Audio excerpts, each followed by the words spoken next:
Wait. My next video is now available for all of you. তো second মে আমি বাড়ি থেকে বেরিয়ে পড়েছিলাম 11:30টার সময় খড়গপুর থেকে হাওড়া লোকালে যাওয়ার জন্য। কিন্তু ট্রেন অনেক লেট ছিল। মেদিনীপুর থেকে আমার সব বন্ধুরাও ওই হাওড়া লোকালে উঠেছিল। তারপর আমি 1টার দিক করে লোকালে উঠি, আর প্রচণ্ড গরম ছিল ওই দিন।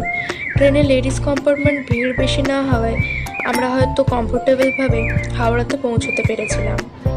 ট্রিপটা ছিল আমাদের কলেজের, তো সমস্ত কিছু দায়িত্ব দেওয়া হয়েছিল ট্রাভেল এজেন্সির ওপর।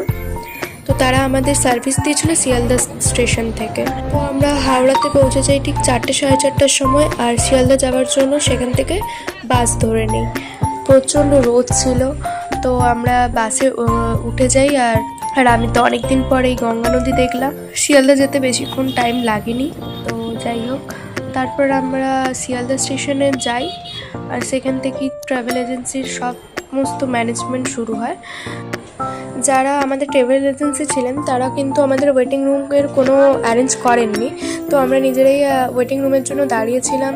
আমাদের যিনি স্যার ছিলেন উনি আমাদের নিয়ে যায় ওয়েটিং রুমে। তো ওখানে আমরা কিছুক্ষণের জন্য স্টে করেছিলাম। যতদূর সম্ভব মনে পড়ছে ওখানে 1 আওয়ারের জন্য 30 রুপিস নিয়েছিল। তো যাই হোক, আমরা ওখানে থেকেছিলাম। আর ওনারা আমাদের যে ট্রাভেল এজেন্সি ওনারা টিফিন দিয়েছিল, ওই মিউমোরের যে প্যাকেটটা দেখলে ওইটা। আর আমি তারপরে খাওয়ার পর আমার একটু মুগ ডাল খেতে ইচ্ছে হয়েছিল, তাই জন্য আমি বাড়ি থেকে যেটা নিয়ে গেছিলাম খেয়েছিলাম। তো তারপরে আমাদের ট্রেনের টাইম চলে আসে।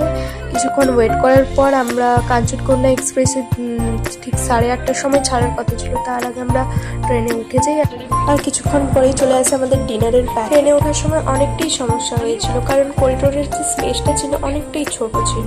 ওখানে লাগেজ রাখার মতো জায়গা হয়ে উঠছিল না, তারপরে দাঁড়ানোর মতনও কোনো পজিশন ছিল না। তো অনেক সমস্যা হয়েছিল। তারপরে আমরা আমাদের কম্পার্টমেন্টে 6 জন ঠিকঠাক করে জায়গা করে নিই। আর আমার তো আপার বার্থ ছিল।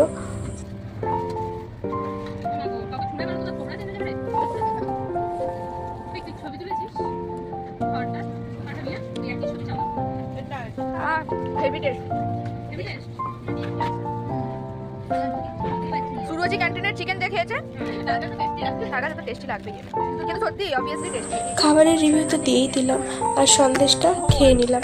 সন্দেশটাও বেশ ভালো ছিল। আর তারপরে আপারে যেহেতু ছিল আমি একবারে উঠে যাই উপরে, আর এইরকম অবস্থা দেখো।